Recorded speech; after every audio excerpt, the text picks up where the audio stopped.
Où je considère dans ce bâtiment que la Graduate School, métier de la recherche et de l'enseignement supérieur, est attendue d'une certaine manière. Elle est chez elle ici comme dans d'autres points de l'université, mais peut-être particulièrement ici. Je voudrais dire aussi que l'université Paris-Saclay, je voudrais le rappeler, c'est véritablement le projet qui nous rassemble. Si l'ENS est ici depuis quelques semaines, c'est parce qu'elle s'est engagée pour être fondatrice d'une université. C'est ça qui l'a motivée. Évidemment, l'université Paris-Saclay, elle se construit. Alors je vais utiliser un verbe qu'on utilise dans l'université, puisqu'on parle de composantes, d'établissements composantes. L'université, c'est une composition au sens musical. Une composition qui, évidemment, va faire le meilleur avec toutes les singularités qu'elle rassemble. Alors il y a certaines singularités de l'université Paris-Saclay qui sont françaises, enfin en tout cas quand on les explique à l'étranger. Je pense à la division entre les facultés universitaires, les grandes écoles et peut-être surtout les organismes de recherche, qui est quand même une chose qui est française et qu'il faut expliquer. Il y en a d'autres qui sont saclésiennes. Alors ce qui est particulièrement saclésien, c'est l'extraordinaire histoire du plateau, c'est l'extraordinaire histoire des établissements et des composantes qui s'y sont installés. On peut penser à la fac d'Orsay, on peut penser au campus du CNRS, on peut penser au CEA, et on peut penser à l'arrivée des premières écoles.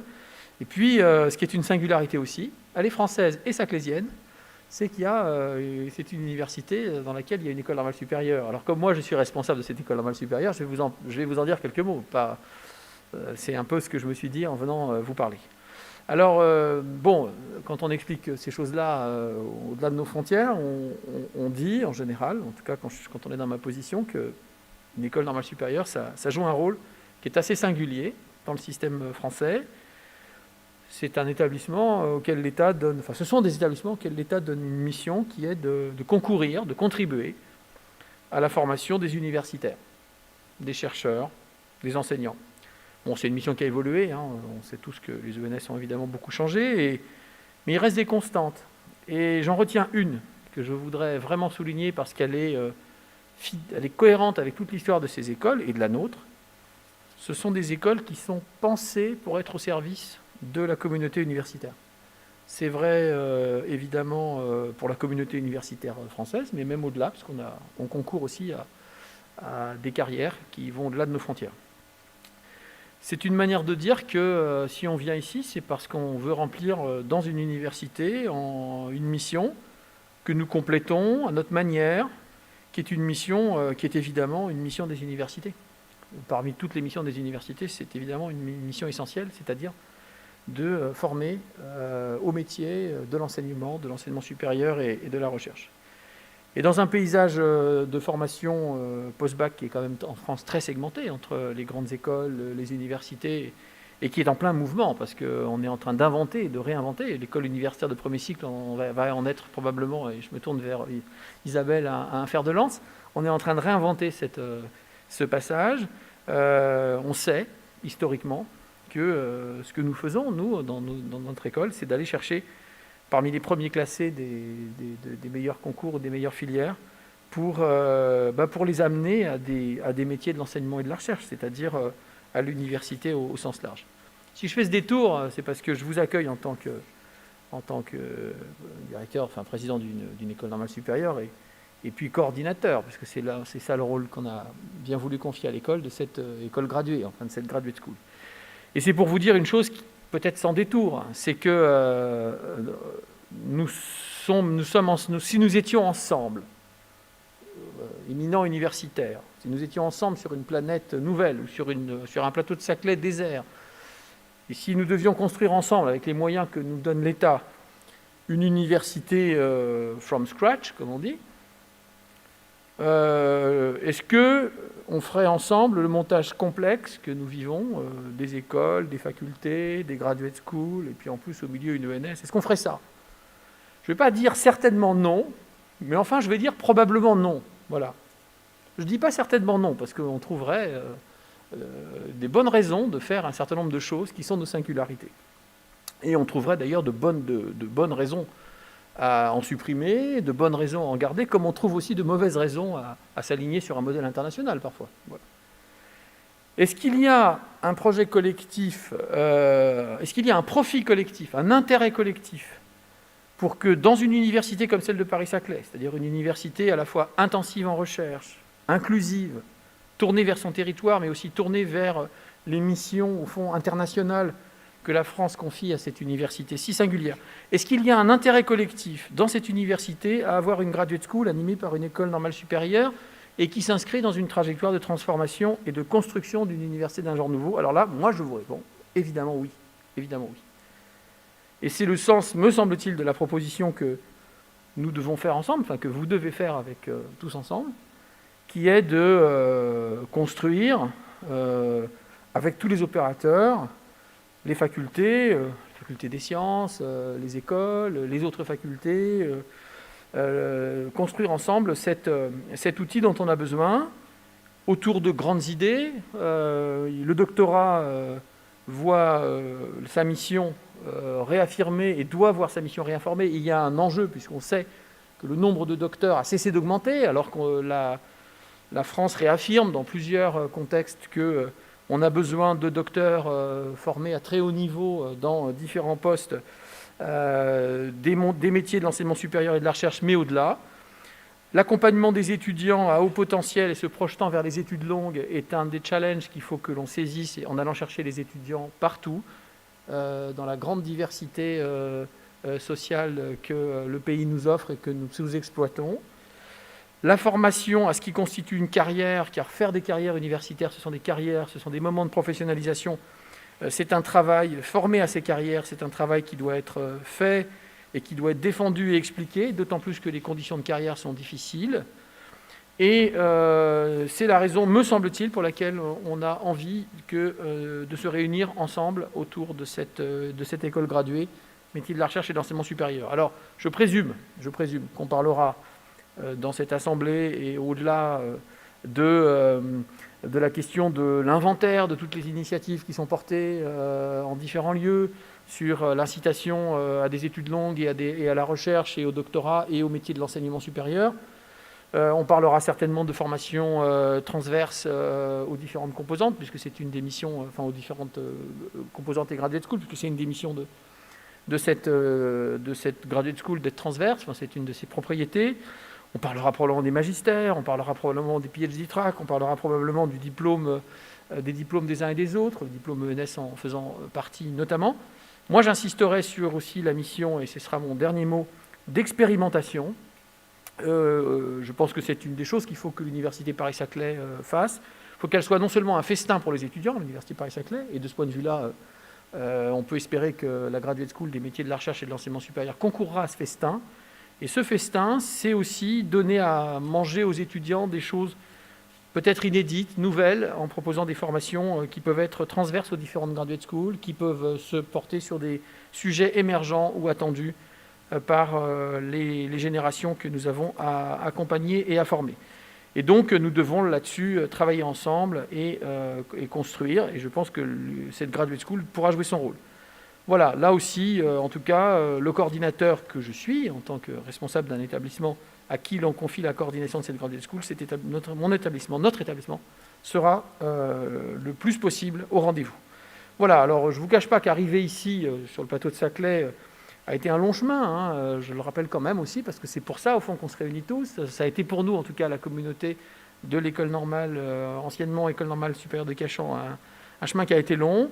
Ça a été un chemin aussi qui a été long pour tous les autres, c'est-à-dire tous ceux qui, de groupe de travail en groupe de travail, de dossier IDEX en dossier de master en dossier de SFRI, de dossier, etc., ont fabriqué ensemble et fabriquent ensemble toutes les réunions pour monter les graduate schools. Cet AG en fait partie. Il y a beaucoup d'efforts pour faire l'université, il y a beaucoup d'efforts pour la faire aussi 14e mondiale. Et je suis heureux que ces projets, et ce projet-là, dessinent à la fois notre avenir commun et l'avenir de l'école que j'ai la chance d'animer et qui va donc coordonner cette école graduée. Voilà, je vous remercie à tous.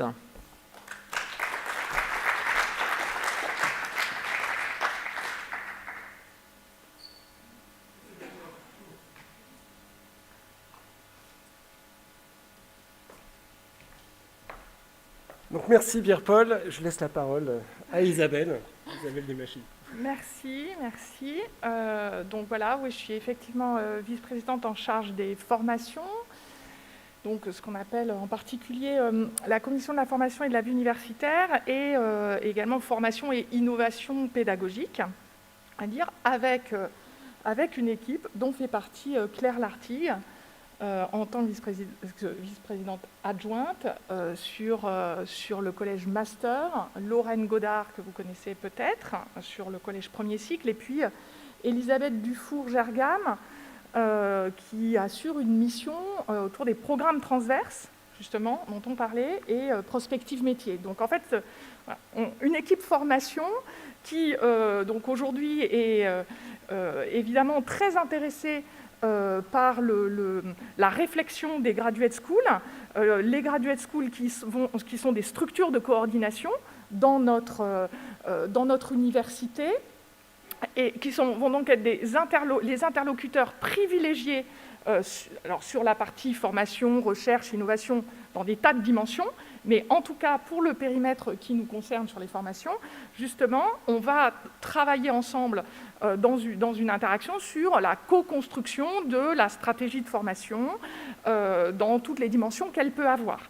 Et donc c'est l'intérêt de ces graduate schools, de structures de coordination autour de communautés. Alors évidemment, sur une graduate school transverse, comme la graduate school MRES, on voit que sa place va être particulièrement intéressante finalement en appui aussi des autres graduate schools et que l'aspect formation par la recherche à la recherche, dans le contexte où justement on a un levier particulier qui est le SFRI, mais on a globalement la dynamique de l'Université Paris-Saclay en elle-même, en tant qu'université de recherche intensive, c'est une graduate school qui va jouer un rôle très important dans l'interaction au niveau de l'évolution de l'offre de formation, dans l'interaction globale avec les autres graduate schools, pour la réflexion sur l'évolution de l'offre de formation, sur sa trajectoire, par rapport à des problématiques qui peuvent être de type prospective métier ou qui peuvent être effectivement de formation d'étudiants qui se projettent dans une carrière académique ou au minimum dans une carrière de doctorant, par une étape de thèse, et donc de travailler cette question de la formation par la recherche dès la formation initiale, je dirais, jusqu'à quelque part l'aboutissement de la carrière académique. Donc quelque chose qui va irriguer la réflexion de façon large dans ce qu'on peut imaginer de l'évolution des formations à l'échelle de Paris-Saclay, et en particulier au niveau master et dans l'interface master-doctorat, mais je dirais aussi dans le lien avec le premier cycle, parce qu'il y a des choses qui s'initient relativement tôt. Donc cette dimension-là va évidemment nous porter à beaucoup d'interactions. Et je ne recite pas les différents appuis qu'il peut y avoir, mais dont a parlé Pierre-Paul, au travers de diplômes particuliers, ou en particulier les programmes transverses, la déclinaison des actions du SFRI. Cette graduate school aura un rôle clé de suivi, de coordination collectivement, et ça va être très intéressant. Il y a une autre dimension également, c'est pas du tout limitant, il y a plein d'autres choses qu'on va discuter dans la suite, mais du point de vue de la dynamique de notre équipe formation et innovation pédagogique, il y a une dimension qui me paraît très importante aussi dans la Graduate School MRES, qui correspond à la question du développement académique, donc on va dire de l'innovation pédagogique, mais associée à la notion de développement académique des enseignants-chercheurs. Et là, il y a dans cette idée de métier de la recherche et de l'enseignement supérieur, la façon, autour des questions d'innovation pédagogique et de développement académique qui doivent accompagner depuis la formation du doctorant jusqu'à l'accompagnement d'un enseignant-chercheur senior qui a une vision réflexive sur sa pratique, à la fois pédagogique mais aussi recherche. Cette dimension-là de la Graduate School est, à mon avis, aussi importante dans la dimension collective de l'Université Paris-Saclay, et j'espère qu'on pourra y travailler ensemble. Donc voilà, c'était les deux points sur lesquels je vois des lignes de force dans la Graduate School MRES, et qu'on pourra discuter régulièrement et trouver les moyens de contribuer à le faire porter à l'échelle Paris-Saclay de la bonne façon, dans les différentes structures qu'on a, qui sont un peu complexes à mettre à route, entre les collèges, les CFVU, etc. Mais comme on est expérimental, justement, c'est des choses qu'on apprend un petit peu en marchant, et donc on pourra co-construire. Voilà ce que je voulais pouvoir dire.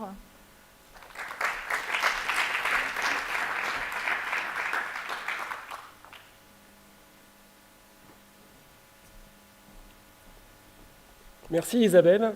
Et bien après ces deux introductions, je vais lancer la présentation la première assemblée générale de cette Graduate School. Le plan que je vous propose est le suivant. Alors, dans un premier temps, on l'a bien dit dans les introductions, il y a une singularité dans l'Université Paris-Saclay. Il y a la mise en place de Graduate School qui sont de nouveaux objets qu'il faut qu'on apprenne à maîtriser. Je me rends compte, quand je discute avec des collègues qui soient dans mon établissement ou ailleurs, que la mise en place de tout ça, à quoi ça va servir, pourquoi il y a des Graduate School transverses, pourquoi il y a des Graduate School disciplinaires, qu'est-ce que ça implique, ne sont pas forcément des choses que tout le monde connaît. Alors tous ceux qui baignent dans la mise en place de ça tous les jours sont bien familiers, mais ça m'a semblé important de résumer un tout petit peu le panorama et expliquer pourquoi on a une Graduate School ici, qui est une Graduate School de mission, une Graduate School transverse, qui est un peu particulière. On parlera après proprement dit des objectifs de cette Graduate School, la Graduate School MRES. On parlera SFRI. Isabelle en a parlé un petit peu, et j'en dirai un mot parce que la Graduate School va être amenée à jouer un rôle particulier dans ce programme. Et tout le monde n'est pas au courant de tout ce qui s'est passé. Il y a des choses vraiment importantes qui vont conditionner plein de choses dans l'avenir pour l'université. Quelques mots sur le règlement intérieur, parce que ce qui nous attend bientôt en termes de vie des Graduate Schools, ce sont les élections du Conseil des Graduate Schools qui auront lieu avant la fin de l'année. Et donc pour voir ce qu'on va élire, qui on va élire, il faut comprendre un petit peu comment tout ça s'articule. Et puis à la fin, je vous proposerai donc qu'on échange tous ensemble sur les questions éventuelles que vous pouvez avoir via le chat, s'il y en a d'entre vous qui sont à distance. Alors, si je regarde un panorama, l'image qui est ici n'est pas de moi, et vous la connaissez sans doute, vous l'avez déjà croisée. Elle reprend finalement ce que disait Pierre-Paul, hein, c'est toute la singularité de l'Université Paris-Saclay avec un ensemble hétéroclite peut-être d'universités membres, de composantes universitaires, d'établissements composants, d'ONR, de certains aspects qui sont des choses très français, on va dire, et du coup un total de ce qu'on va appeler des opérateurs, 22 opérateurs qui ont une volonté commune, des aspirations communes, des actions qui les caractérisent dans le domaine de la formation et de la recherche, qui sont les mêmes certainement, mais des fonctionnements qui ne sont pas forcément calés les uns sur les autres. Il faut qu'on apprenne à travailler tous ensemble. Et donc, sur cet affichage-là, où on retrouve des universités membres, est-ce que le point rouge fonctionne ?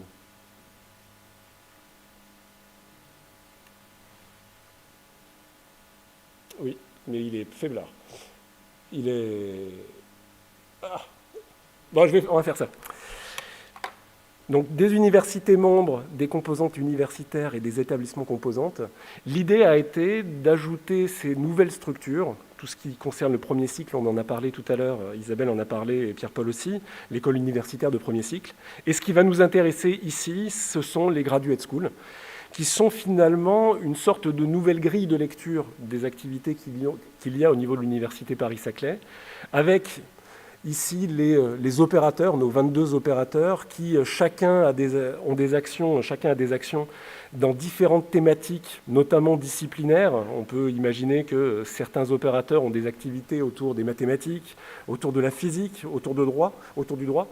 Et l'idée des Graduate Schools est de proposer une nouvelle carte qui va permettre de réunir les actions liées à ces disciplines thématiques, enfin ces thématiques disciplinaires, et apporter du coup une espèce de facilité de compréhension de la structuration de l'université. Et je pense aussi à la vision que peuvent en avoir les étudiants. Imaginons un étudiant qui est en train de regarder l'université Paris-Saclay et qui se dit quand je suis intéressé pour faire du droit, par exemple, le droit, où est-ce que ça se passe dans Paris-Saclay? Quels sont les opérateurs? Comment c'est organisé? Est-ce que les gens sont complètement séparés, travaillent ensemble? Donc cette histoire de graduate school qui réunit des activités liées aux aspects disciplinaires trouve aussi son équivalent sur des aspects plutôt liés aux missions, où là encore, des opérateurs vont se retrouver dans le sens où ils ont dans un coin de leurs activités, dans un coin de leur tête, des missions qui les rassemblent. Deux graduate schools qui ont été mises en place, des graduate schools de missions, la MRES, métier de la recherche et de l'enseignement supérieur, c'est celle dont on va parler aujourd'hui. Et puis une autre graduate school EFE, dont l'AG est demain après-midi, il me semble, qui tourne autour de l'éducation, de la formation, plutôt de la formation au métier de l'enseignement dans le secondaire. Donc, une graduate school, si on regarde le pavage, la nouvelle grille de lecture qu'on peut proposer de l'université, ça a donné ça. Ça a donné 16 graduate schools disciplinaires ou instituts, donc une graduate school de chimie, de maths, l'Institut des sciences de la lumière, une graduate school santé, médicaments, donc des choses disciplinaires. Et puis 2 graduate schools de mission, dont je vous parlais, qui ont un rôle un petit peu différent, un fonctionnement un petit peu différent, et que je vais essayer de faire passer aujourd'hui parce que c'est quelque chose où très régulièrement les gens me disent « mais tout ce que vous faites, je le fais déjà de façon disciplinaire, c'est un peu bizarre. » Donc on va essayer de comprendre ça, je vais essayer. Donc l'idée, c'est ce qu'a dit Isabelle, c'est que ces graduate schools, c'est la nouvelle structure opérationnelle de l'université, c'est voué à remplacer les schools, les départements. Une graduate school, c'est opéré par un ensemble d'opérateurs qui coordonnent des moyens au service d'une mission. Alors la mission, ça va être lié à un aspect disciplinaire, ça va être lié à un aspect se retrouver autour d'une préoccupation commune, d'une mission commune, et ça va permettre d'animer et de mettre en visibilité ce qui se passe. Alors, pour une graduate school disciplinaire, on va retrouver à l'intérieur, les formations de master, les écoles doctorales, les laboratoires qui correspondent à cette discipline-là. Après, de manière plus transverse, c'est ce que disait Pierre-Paul tout à l'heure, une des missions de l'université, et particulièrement une des missions d'une université comme la nôtre, Intensive en Recherche, c'est d'avoir une préoccupation pour former au métier de l'enseignement supérieur et de la recherche en milieu académique, former les futurs collègues universitaires, on va dire, former les apprentis chercheurs, les apprentis enseignants du supérieur. Et ça, il y a déjà un certain nombre, quand on fait le point d'actions spécifiques chez bon nombre des opérateurs de l'université. Et en plus, il y a la présence d'une ENS dont c'est la mission principale. Donc, c'est là qu'émerge l'idée de la création d'une graduate school de mission, cette graduate school métier de la recherche et de l'enseignement supérieur, pour fédérer les activités dans ce sens-là qui existent déjà d'ailleurs pour bon nombre au niveau de chacun des opérateurs. Et donc les premiers opérateurs qui ont, on va dire, levé la main au moment de la création de la Graduate School il y a presque un an, c'était l'ENS Paris-Saclay, qui est coordinatrice, comme ça a été dit auparavant, la Faculté des Sciences, Centrale Supélec, AgroParisTech, l'UVSQ, des ONR partenaires et associés, le CNRS et l'ONERA, qui, cette liste peut être amenée à évoluer, à grandir au fur et à mesure, hein, mais qui se sont dit préoccupés de ces aspects-là parce qu'ils avaient déjà des actions dans ce sens-là ou parce que c'était des choses vers lesquelles ils voulaient aller de manière forte.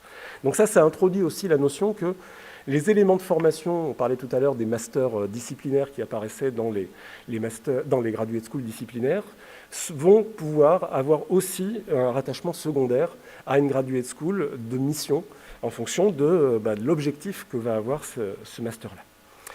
Et donc, un groupe de préfiguration a été mis en place pour ces graduate schools, comme pour toutes les graduate schools disciplinaires en particulier, qui avait pour objectif, depuis le début de l'année 2020, d'identifier les périmètres, de réfléchir à l'identité, de communiquer, de participer à tout ça, de mettre en route, mettre en musique l'ensemble de ce mouvement de construction des graduate schools. Donc, les gens que je veux particulièrement remercier ici, hein, c'est tous ceux qui ont participé à ce groupe de préfiguration, Cécile Durieux, Patrick Puzeau, Biline Dehaene, Christine Duvaux-Ponter, Mohamed Krir, Stéphanie Vermirch, dont la majorité sont dans la salle, qui ont été témoins, participants des très très très nombreuses réunions que nous avons eues pendant toute cette année. Juste pour vous donner une idée, ça c'est le calendrier, qui est un calendrier commun à l'ensemble des graduate schools, hein, juste sur les 6 derniers mois de la création, de la mise en place de tout ça, où on retrouve, je vois au premier rang des sourires, où on voit tous les points d'étape où les groupes de préfiguration ont travaillé sur la mise en place des graduate schools, à partir de la fourniture un peu en centrale d'un règlement intérieur cadre, la construction d'un règlement intérieur adapté à chacune des graduate schools. Et là, on est en train de travailler, vous voyez qu'il y a eu des jalons dans les multiples CA, CAC et autres commissions pour faire valider les différents aspects. On est ici, on est à peu près au mois d'octobre 2020 et on est en plein dans la période des AG et je pense que vous recevez régulièrement des invitations pour toutes les AG, qu'elles soient disciplinaires ou de mission. Donc nous sommes là, en train de discuter ensemble et en train de parler bientôt de ce qui va se passer d'ici la fin de l'année, les élections pour les graduate schools. Donc, si maintenant je fais un zoom sur ce qui va nous intéresser ici, la Graduate School MRES, et que je vous parle des briques de base qu'on a repérées, sur lesquelles on va s'appuyer, et les choses qu'on veut développer. Donc, le constat, hein, c'est ce que je disais tout à l'heure, c'est qu'il y a une préoccupation partagée dans l'université au sens large, de venir former des étudiants, des jeunes qui se prédisposent de manière précoce au métier de la recherche et de l'enseignement supérieur dans le monde académique. Donc c'est ce que j'appelais les apprentis chercheurs, les apprentis enseignants du supérieur, avec plein de choses qui existent déjà chez les différents opérateurs. Et donc l'objectif de la Graduate School dont on est en train de parler, c'est de former un espace, de construire un peu une terre d'accueil interopérateur, interdisciplinaire, qui permettent de discuter, d'échanger, de construire de nouvelles actions de formation liées au métier de la recherche et de l'enseignement supérieur. Et pour ça, alors évidemment, ça s'appuie sur les graduate schools disciplinaires. Ça vient en complément de ça. On va proposer des modèles de formation qui vont venir utiliser tout ce qui est développé dans les graduate schools disciplinaires pour venir appuyer l'aspect formation à la recherche, formation à l'enseignement supérieur, formation pour suivre l'évolution des métiers. Et donc ça, c'était aussi quelque chose qui était dit dans les introductions. Hein. L'idée aussi, c'est d'avoir une certaine agilité, c'est-à-dire être capable d'imaginer de nouvelles choses rapidement, de les mettre en place avec une lourdeur la plus légère, une lourdeur légère, avec le moins de lourdeur possible, pour pouvoir tester des idées et pour pouvoir les diffuser, si c'est une bonne idée, et si on voit que ça marche bien, vers les graduate schools disciplinaires. Donc avoir cette agilité-là. Et puis quelque chose qui me tient à cœur, hein, c'est aussi le côté grille de lecture. Moi j'imagine bien qu'un jeune qui est en train de rentrer à l'université Paris-Saclay, une méga université en France, et qui se dit, moi, ce qui m'intéresse, c'est me former au métier de la recherche et de l'enseignement supérieur. Il est rentré soit comme étudiant dans une ENS, il est rentré comme élève ingénieur à l'école centrale, il est rentré comme étudiant à la faculté des sciences ou que sais-je. Et j'ai envie qu'il voit qu'il y a une logique, une dynamique commune qui est offerte au niveau de toute l'université pour l'amener à ça. On ne fait pas des choses complètement différemment, et dans les faits, on fait des choses qui sont quand même très similaires et qui méritent de diffuser les unes avec les autres. Donc les différents axes sur lesquels on souhaite travailler, c'est évidemment travailler sur des formations un peu longues qui correspondent à une démarche prédoctorat, doctorat personnalisée, c'est-à-dire accompagner l'étudiant qui est intéressé par ces problématiques-là, l'accompagner dès son entrée, dès le premier cycle même, vers ces formations-là, l'amener vers une thèse, l'amener vers ces métiers-là.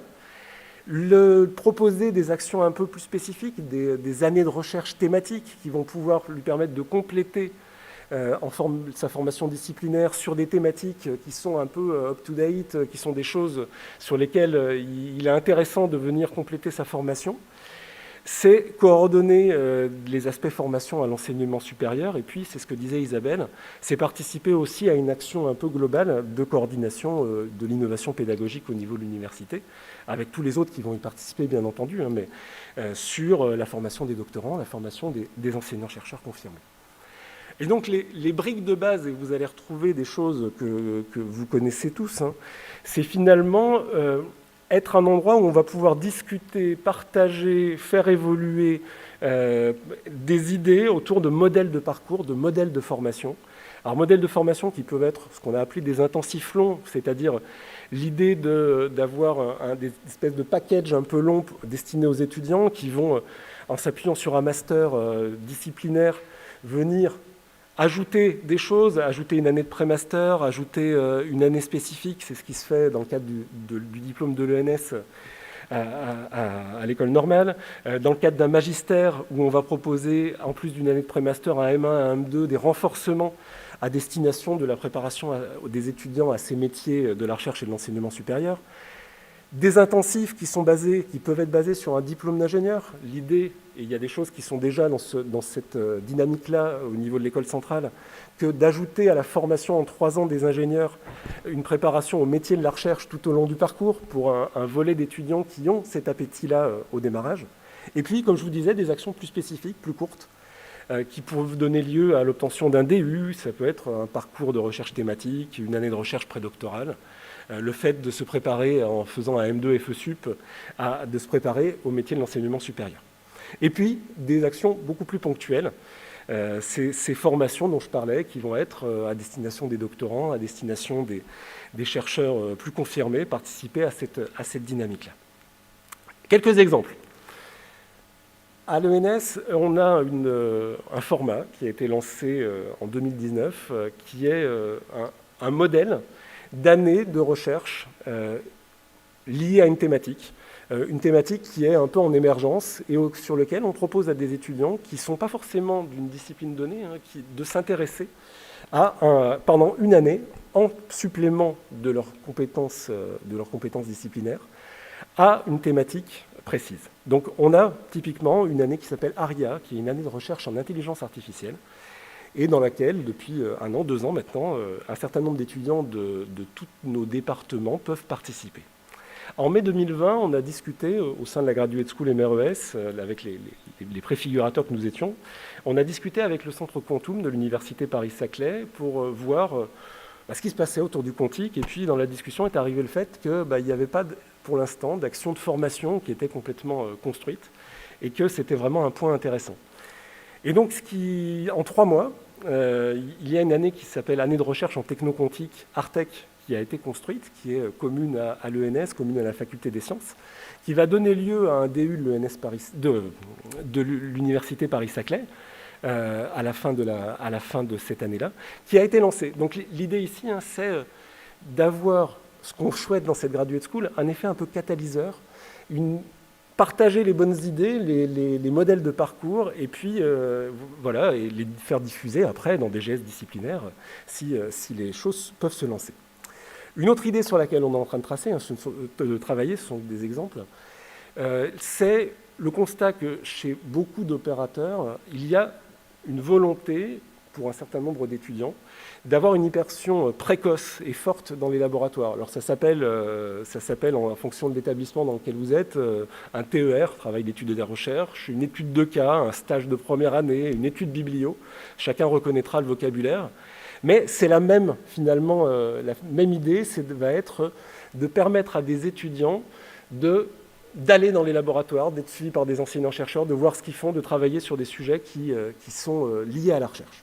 Et donc, une idée sur laquelle nous travaillons actuellement, c'est réfléchir à la possibilité de mutualiser ces actions, voir si on ne pourrait pas, entre, je ne sais pas, un étudiant de la faculté des sciences et de l'école centrale qui travaille sur des choses qui sont connexes, former des groupes d'initiation à la recherche dans lesquels ils pourraient travailler, ils pourraient suivre avoir des projets communs, voire même imaginer des projets interdisciplinaires.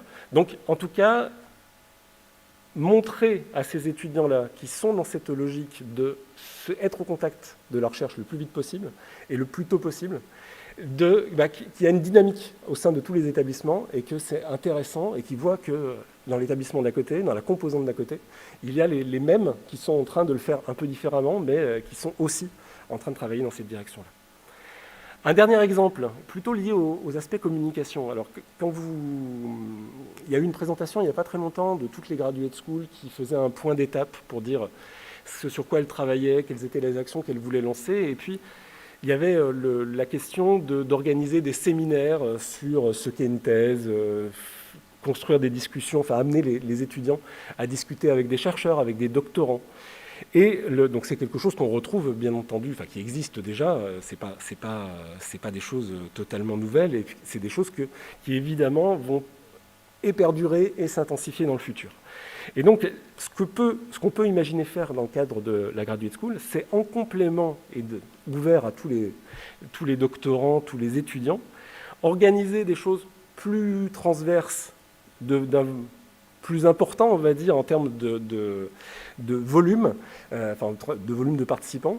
Et ce qu'on souhaiterait faire, c'est organiser des assises de la recherche. Alors j'appelle ça, qu'est-ce que c'est que le chercheur 4.0 dans le futur. Donc tirer parti du fait qu'on a une masse critique à l'échelle de l'université complète, une originalité qui est qu'on a mis cette préoccupation-là, la formation au métier de la recherche et de l'enseignement supérieur, en avant, et je crois qu'il y a peu ou pas d'autres universités françaises dans lesquelles c'est mis autant en avant sous la forme de l'existence d'une graduate school. Tirer parti de cette masse critique et de cette originalité-là pour faire venir des acteurs majeurs français et internationaux de la recherche, de l'enseignement supérieur, pour que tous les étudiants puissent bénéficier de cette vision qu'on peut leur apporter, indépendamment de leur discipline, mais d'une manière évidemment complémentaire de ce qui peut être organisé d'un point de vue disciplinaire. Donc ça, c'était quelques exemples pour situer un peu le genre d'action sur lesquelles on peut avoir un effet. Pour faire ça, un tout petit mot, parce que c'est une AG, donc c'est intéressant de voir un petit peu les moyens qui sont attribués. Donc on a un peu de moyens financiers qui sont, alors à l'échelle de toutes les Graduate School Institut, 1 250 000 euros, qui est une partie du budget IDEX qui était avant alloué aux schools au département, qui est donc maintenant rebasculé sur les Graduate School Institut et qui va permettre de fonctionner au quotidien, de lancer des petits appels à projets, de lancer des contributions à des bourses spécifiques. Et donc on a un budget de 42 kg € pour l'année 2020 pour la Graduate School MRES. Et en termes de support, on va avoir un poste support, un demi-ETP pour la Graduate School, qui va compléter un demi-ETP qui va être utilisé pour la coordination du SFRI. Je vais vous expliquer pourquoi juste après. Donc on va avoir quelqu'un qu'on va recruter, on est en train d'écrire le profil, de type Project Manager, pour venir nous aider d'un point de vue un peu administratif sur ces aspects-là. Alors pourquoi je vous parlais de SFRI? Parce que, alors, je me suis permis de mettre un tout petit transparent pour réexpliquer, parce que je me rends compte quand je discute avec les gens et que je parle de SFRI, les gens ne savent pas forcément de quoi ils retournent. Donc il y a eu un appel à projet dans le cadre du PIA 3, 2 appels à projet, ID et SFRI, piloté la réponse à cet appel à projet par Estelle Iacona au départ, et ça a été repris actuellement par Elisabeth Dufour-Gergam. Et donc ces deux appels, IDE et SFRI, l'Université Paris-Saclay a eu une excellente réponse, puisque 22 millions d'euros ont été obtenus sur 9 ans pour l'appel à projet IDE, et 17 millions d'euros sur 9 ans ont été obtenus pour l'appel à projet SFRI. Donc ça, la SFRI, c'est quelque chose qui va nous préoccuper là, parce que c'est l'acronyme de structuration de la formation par la recherche dans les initiatives d'excellence. Et donc, ce qui a été décidé il y a quelque temps au niveau de Paris-Saclay, c'est un transparent que j'emprunte à Elisabeth Dufour, qui l'a présenté la semaine dernière. Alors c'est marqué document de travail parce que tout ça est en train d'évoluer. C'est que la Graduate School MRES va avoir une place au niveau du pilotage de cette action SFRI, en étant notamment très impliqué dans le board, dans le bureau qui va faire vivre tous ces appels d'offres dans le futur, qui va faire vivre la manière dont va être géré cet argent-là, dont on va pouvoir faire aussi les remontées de ce qui a été fait, regarder comment ont été utilisés les sous. Alors bien sûr, là-dedans, ce qui est prévu, c'est un bureau dans lequel il y aura des gens de notre graduate school, mais il va y avoir bien entendu dans l'executive board des gens de chacune des graduate schools qui vont se réunir pour travailler sur ça. Quelques mots sur le règlement intérieur. Donc règlement intérieur, pourquoi alors déjà, un mot sur, on va dire, l'intrication qu'il y a entre les graduate schools et puis tout le fonctionnement de l'université Paris-Saclay. Une graduate school ou un institut, ça s'appuie sur un conseil, un directeur et une équipe de direction, un coordinateur, donc c'est l'ENS Paris-Saclay dans notre cas, et les différents directeurs adjoints des GS participent de manière régulière à tout ce qui se passe au niveau du pilotage de Paris-Saclay, le CAC, la CSVU, la commission recherche. Donc il y a une intrication forte entre cette grille de lecture que sont les graduate schools, qui sont, je vous le redisais tout à l'heure, la partie opérative finalement, et puis la manière dont c'est organisé au-dessus. Et donc, le conseil de la Graduate School, ça c'est un extrait du règlement intérieur de la Graduate School, est constitué de 29 membres. 29 membres, 13 élus, 13 membres de droit et 3 membres nommés. Bon, je ne vais pas rentrer dans le détail du nombre, enfin de la composition ici. Ce que je voulais juste dire, c'est qu'actuellement, on est dans le régime transitoire où on travaille avec un conseil provisoire qui est ici, en gros, constitué des 13 personnes qui sont ici. Et bientôt, nous allons avoir les élections qui vont permettre d'élire les 3 élus usagers, 3 élus du personnel. Et donc là-dessus, j'ai quelques messages à faire passer sur le processus électoral. Alors d'autant plus parce qu'on a une graduate school qui est une graduate school transverse, donc il se pose plein de questions, tout ça est en construction, et c'est Estelle Iacona qui a assisté à quelques-unes des AG la semaine dernière, qui a vu que les questions que posaient les gens dans les AG étaient souvent les mêmes, et qui du coup a transféré cette liste-là aux AG qui n'étaient pas encore passés, pour qu'on puisse déjà donner un certain nombre d'informations sur les questions que vous pouvez éventuellement vous poser. Donc, déjà, le calendrier, il va être diffusé bientôt, mais en gros, fin du mois d'octobre, il va y avoir une note électorale qui va être distribuée, qui va expliquer comment les scrutins sont organisés. Donc là, elle est en cours de rédaction par un comité électoral consultatif. Les 24 novembre, les listes électorales vont être diffusées. Du 25 au 30 novembre, il va y avoir le dépôt des candidatures, le dépôt des listes avec la vérification de l'éligibilité des listes. Et puis, début décembre, l'affichage des listes de candidats pour un vote qui sera électronique entre le 14 et le 18 décembre et une proclamation des résultats le 18 décembre au soir, donc résultats des membres élus des conseils des différentes graduate schools. Donc les questions qui se posaient, c'est des choses comme ça. Alors la première, c'est est-ce que, bon, je ne l'ai pas écrit sous forme de question, mais est-ce que un personnel de l'université qui va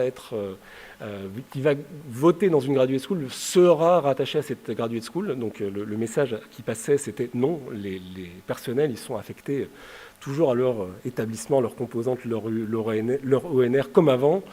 Simplement, ils contribuent à des activités de formation, de recherche ou à des responsabilités dans une, voire plusieurs graduate schools, mais ils vont voter pour une graduate school.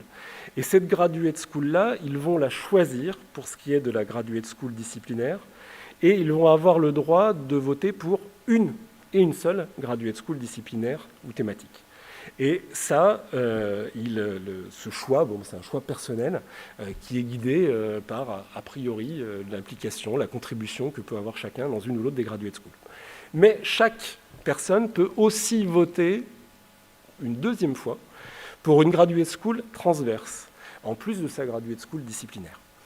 Et donc les questions qui se posaient, c'était, est-ce qu'à la fin du vote, on saura qui a voté, alors pas forcément qui a voté quoi, mais en tout cas, qui a voté et dans quelle graduate school il a voté. Donc la réponse est non, ça ne sera pas diffusé parce que ça fait partie du processus de vote et on ne peut pas diffuser ça. Mais par contre, il y aura lors du processus de vote la possibilité pour les gens de, au passage, en même temps qu'ils vont voter, dire s'ils souhaitent être informés, faire partie de listes de diffusion pour une ou plusieurs graduate schools, parce qu'ils ont un intérêt pour celle-ci. Donc il y aura un menu avec des choix pour faire ça.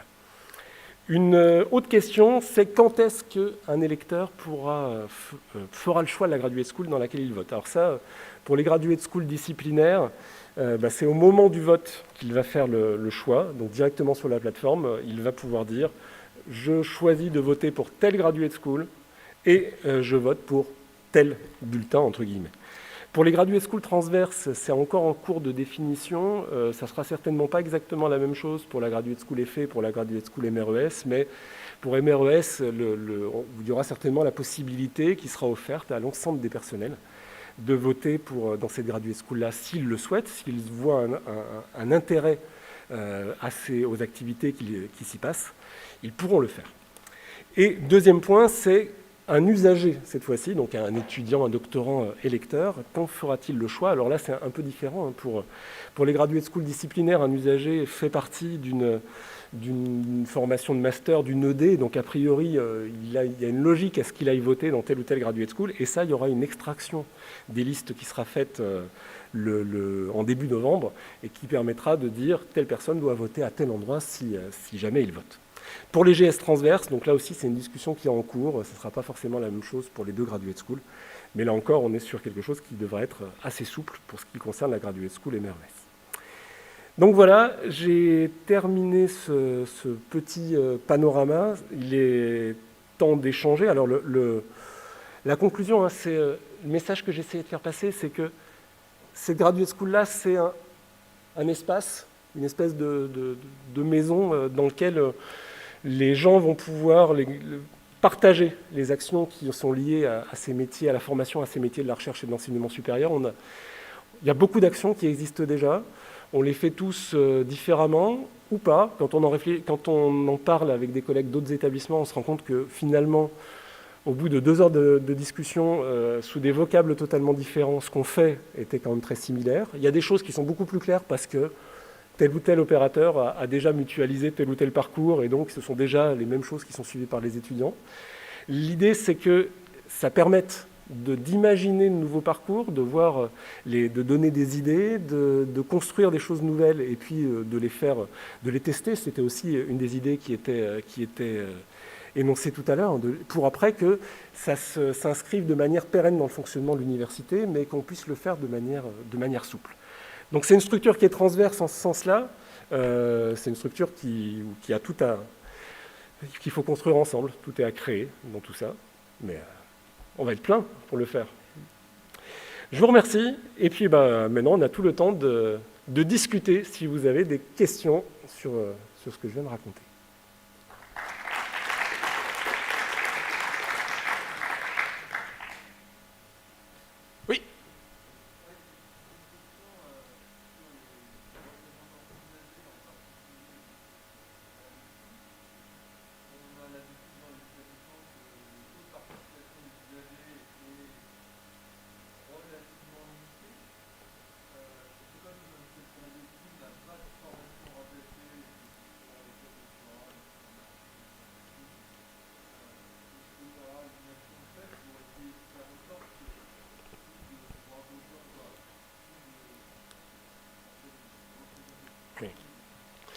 Alors ça, c'était Oui, pardon.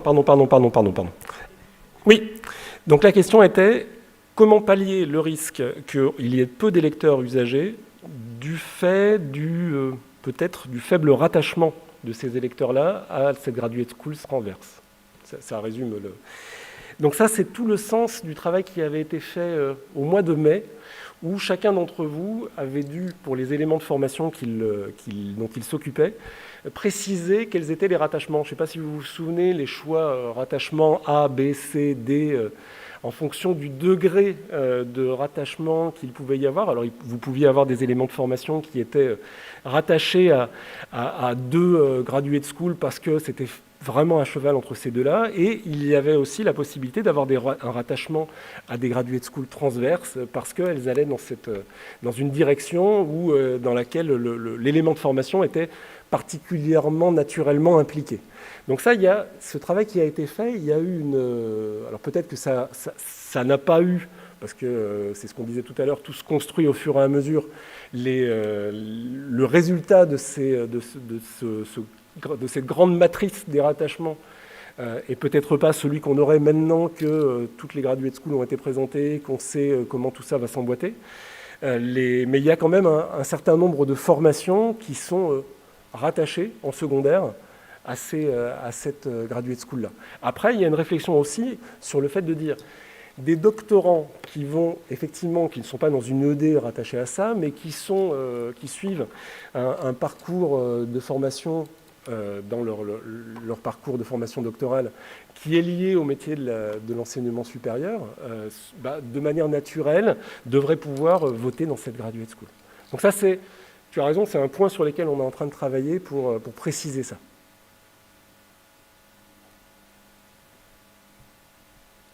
Est-ce qu'il y a d'autres questions ?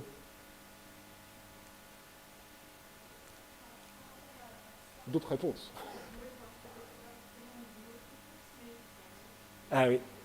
Oui.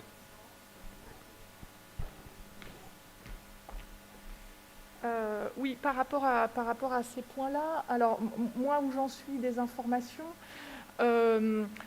pour les deux graduate schools transverses, l'approche, c'est que la détermination se fera au moment du vote comme pour les autres graduate schools, mais avec un texte qui précise, enfin un texte un peu indicatif, descriptif par chaque graduate school, du profil en fait du votant, enfin voilà, c'est ça l'idée. Donc sur les enseignants-chercheurs, ça peut être sur les enseignants-chercheurs personnels, etc. Pardon, et ça peut aussi être le cas au niveau des étudiants. C'est-à-dire que c'est vrai que ça risque de faire un taux de participation qui est faible, mais en même temps, on est là justement sur une dimension transversale qui est vraiment très très forte par rapport à l'ensemble des masters. Hein. Là, pour le coup, c'est différent dans la Graduate School effet, où on a les masters MEF qui constituent les briques masters bien identifiées dans cette Graduate School. Donc on est plus, comme tu l'as présenté, sur en fait, le portage de formations qui sont des briques associées au master disciplinaire et qui donc sont susceptibles de concerner tout étudiant dans la dynamique qu'il va y avoir autour de ça, quelle que soit sa discipline. Donc je dirais que quelque part, tout étudiant est appelé à voter dans la Graduate School MRES quand il vote dans une Graduate School disciplinaire. Donc c'est plutôt ça qu'il faut peut-être faire. Enfin, ça peut être une façon, voilà, c'est ce qu'il faut réfléchir. Voilà. Donc tu vois que la réponse n'est pas tranchée, mais elle le sera quand la note va sortir fin octobre.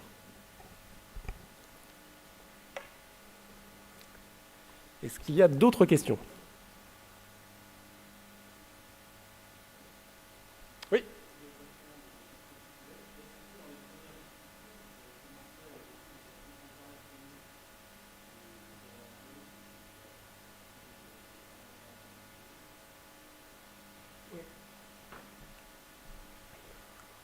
Alors, je répète la question, du coup. Pardon.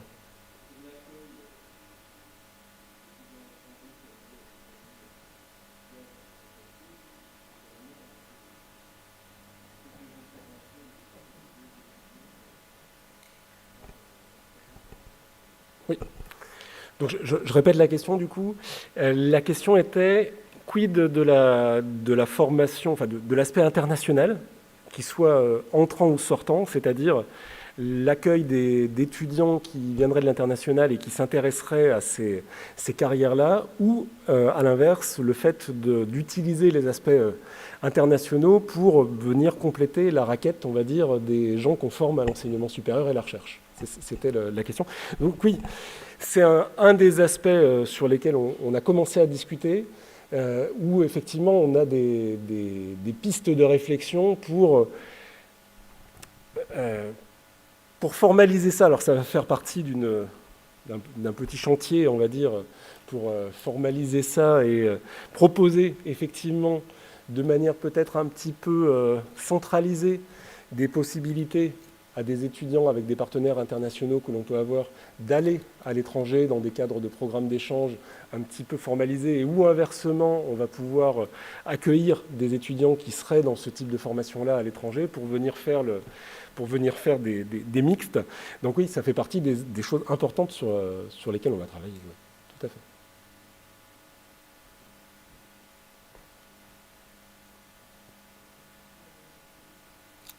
Pierre-Paul ? Je crois qu'il faut que tu... Pour faire un commentaire à la question de Bruno, je pense que c'est un des exercices qui sera très utile que la Graduate School fasse, c'est de consolider les expériences de ce qui est fait pour inscrire la mobilité internationale dans le parcours d'étudiants que l'on dirige vers la thèse.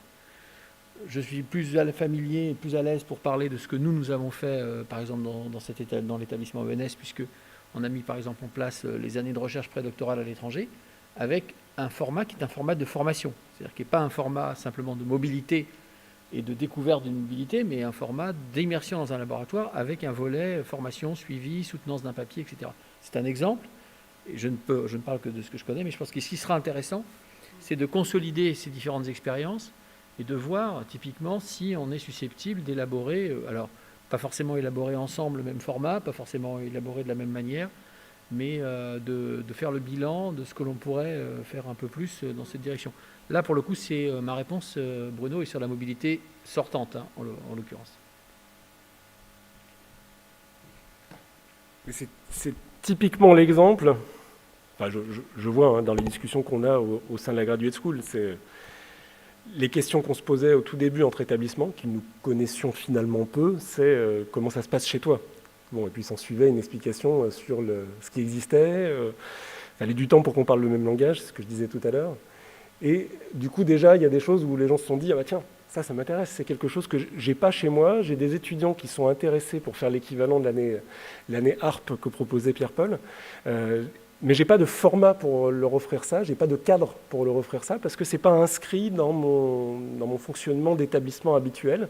Et donc, s'il y avait ce cadre-là qui est offert par la Graduate School, ça serait quelque chose dans lequel mes étudiants pourraient s'inscrire. Donc c'est vraiment l'exemple typique de choses sur lesquelles on a beaucoup à partager, voir ce qui existe, voir ce qui marche et voir ce qu'on peut faire encore mieux. Et c'est certain que là maintenant si je parle pour l'entrant, je pense que avoir quelque chose qui est construit de manière globale à l'échelle de Paris-Saclay, qui regarde cet aspect-là, est quelque chose qui peut dynamiser encore plus l'attractivité qu'on peut avoir.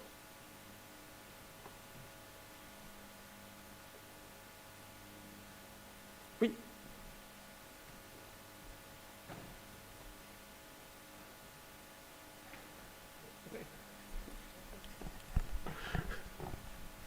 Plutôt que je retraduis. Bah, c'est peut-être plus... Non, bien sûr, c'est très bien, c'est super.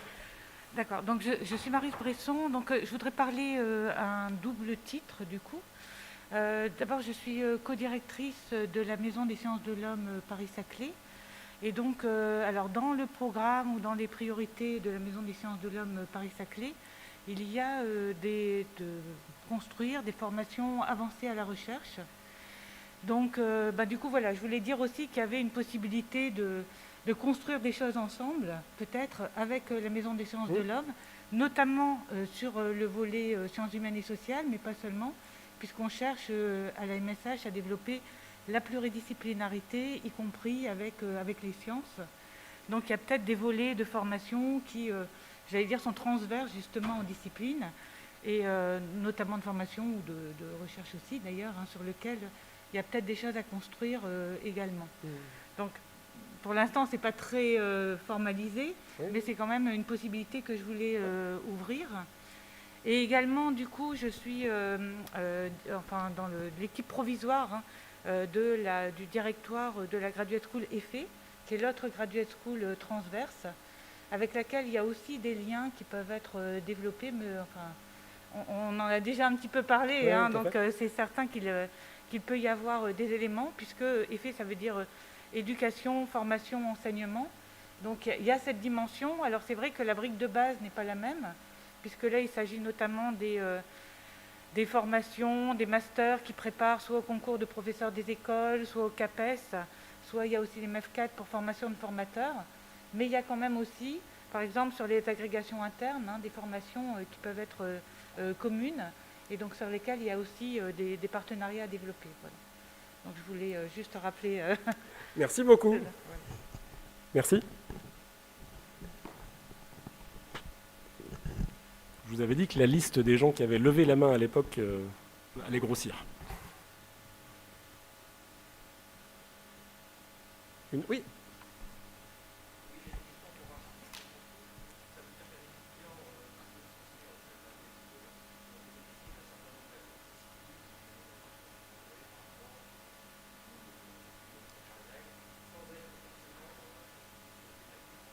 Oui, c'est ça. C'est-à-dire que l'idée... Pardon, je transmets la question. Oui, c'est ce que je vais faire. Donc je répète la question. La question était, est-ce qu'un étudiant peut s'inscrire dans ce qu'on appelle, nous, un intensif court, c'est-à-dire une action qui est plutôt de la durée d'une année pour bénéficier une année de recherche à l'étranger, une année de recherche spécifique autour d'une thématique, sans être inscrit forcément dans un cursus qu'on appelait intensif long, un package en 3 ans, 4 ans, un modèle de formation long? Et la réponse est oui. Donc on vise plusieurs types de publics finalement.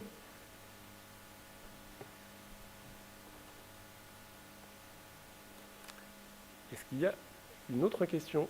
Je ne sais pas s'il y a des questions sur le chat YouTube. Pas. Que des problèmes techniques. D'accord. D'accord.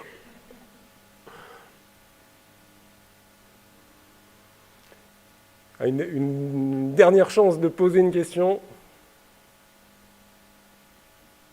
Oui, Frédéric.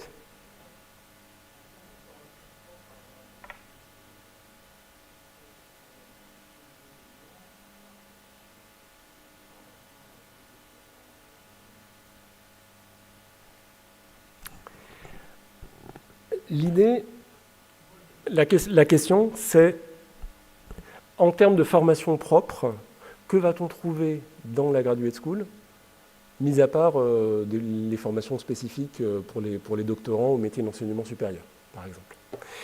Donc, c'est ce que je disais au tout début, hein, c'est que cette Graduate School-là, elle s'appuie sur les Graduate School disciplinaires, c'est-à-dire que le format sur lequel elle travaille, finalement, ce sont des modèles de formation. Le fait de proposer des packages en 3 ans, 4 ans, le fait de proposer les années spécifiques de recherche. Pour beaucoup, ces choses-là sont un assemblage de briques disciplinaires, de masters disciplinaires, sur lesquels vont s'ajouter des formations spécifiques, des compléments qui peuvent être, eux, tombés, on va dire, dans le giron de la Graduate School. Mais le gros de l'activité, on va dire, il faut voir la Graduate School plus comme quelque chose qui va fédérer et dynamiser ces ensembles-là que dire que telle ou telle formation va lui appartenir.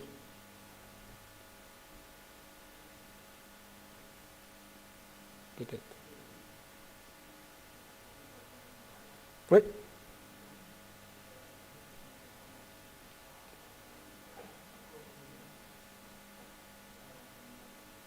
Ah oui, alors ça, oui.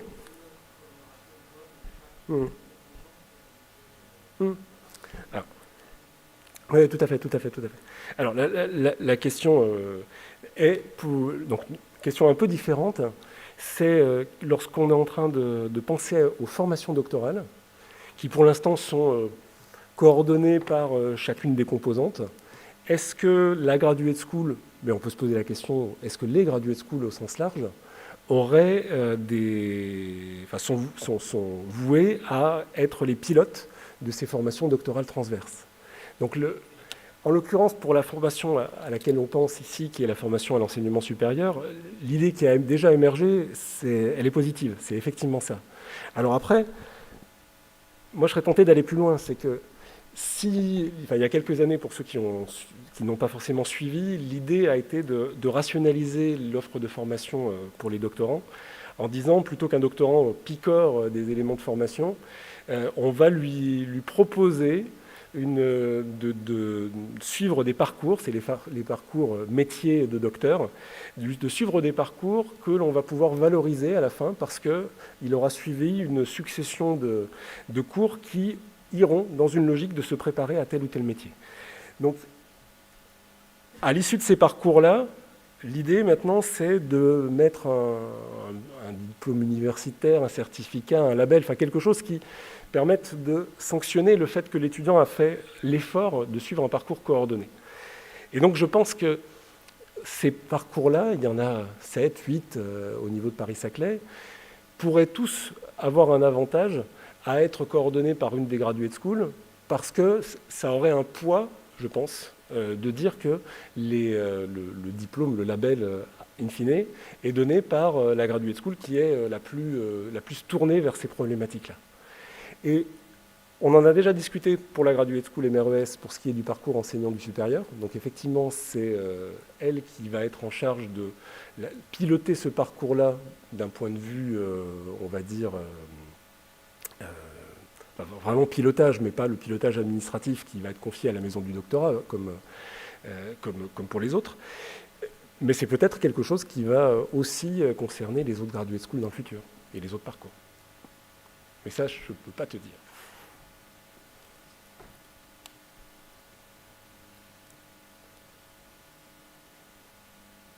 Est-ce qu'il y a une dernière question, ou est-ce que on s'arrête là? Eh bien, dans ce cas, je vous remercie tous d'avoir fait l'effort de venir dans l'amphi, en vrai. Ça fait plaisir de voir des gens en vrai. Puis à très bientôt à tout le monde.